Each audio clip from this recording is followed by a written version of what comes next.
change in hand. Hold on. Help is on the way.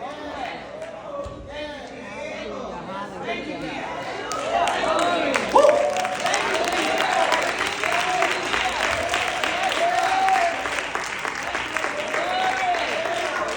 So for the past year and a half, everyone's standing. It's about a year ago. I was sitting in a session with my counselor. It was on November the 8th, 2021. My life changed forever. My father took his last breath on earth, and he entered into his eternal rest. Now, I set up to go to counseling because when I was younger, it seemed that believers were good until somebody died. So I grew up believing that God couldn't handle grief. Then COVID was happening, and I watched strong believers lose their mind at a point of death. And I told God in 2020 that, God, if I ever have to lose one of my parents, let me do it with your grace. Not knowing that 2021 was going to happen.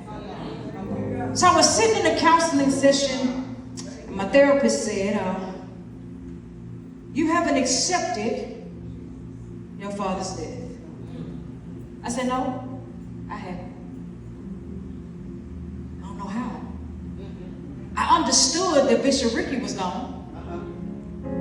That was easy. I watched him and worked with him to run the church since I was about 14.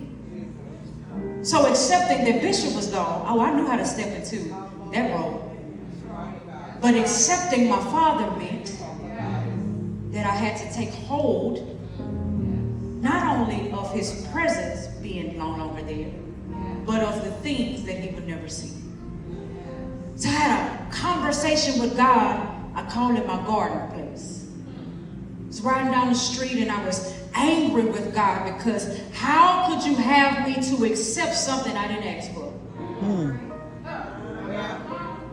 Why did you pick me out of all the children? Why did you think that I can handle him missing my wedding? Why did you think that I would be the only one whose children would never get to see the greatest man that ever lived? Why did this have to be my portion? You want me to accept something that I ain't asked you to do? He said, you're not accepting it for me. You accepting it for you. Because if you don't get free of the reality of where you are, your future will look good on paper, but be painful in person. So what I had to do is, I had to go back to the final place that I saw him alive, which was the hospital. One random day, riding down the street, and I have to get past this hospital every day to get from my house to my mom's house. And I had this pain deep in my chest, and I thought, it was just my allergies, sinus. Went to the doctor, get all this medicine. So one day I'm passing that hospital, my chest gets tight. The Holy Spirit said, turn in to the parking lot. Now this seemed crazy, y'all, because it's a year later. A year later, I had to go back to the place that I didn't want to admit. I pull into the parking lot, I step out of the car. As I'm walking up to the doors, tears fell like he had just died. I'm talking, I couldn't breathe tears. And the Holy Spirit said, I need you to accept it so that you can walk into the promise. So I looked up at the room at the ICU.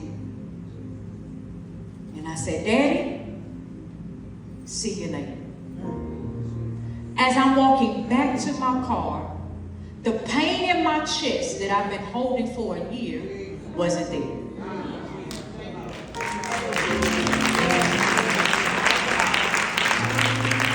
And it all came from me feeling where I was. Having a conversation with my Father to face it. And then I stood in faith believing I'll see you on the other side. Some of us need to get to a place in our lives where we go back to the last place that pain had us bound in our chests. And we need to get to a moment that we feel it long enough to get free. You've been bound long enough, my sister. You've been pained long enough, my daughter. God said, it's time to release for your revival. Before I do this,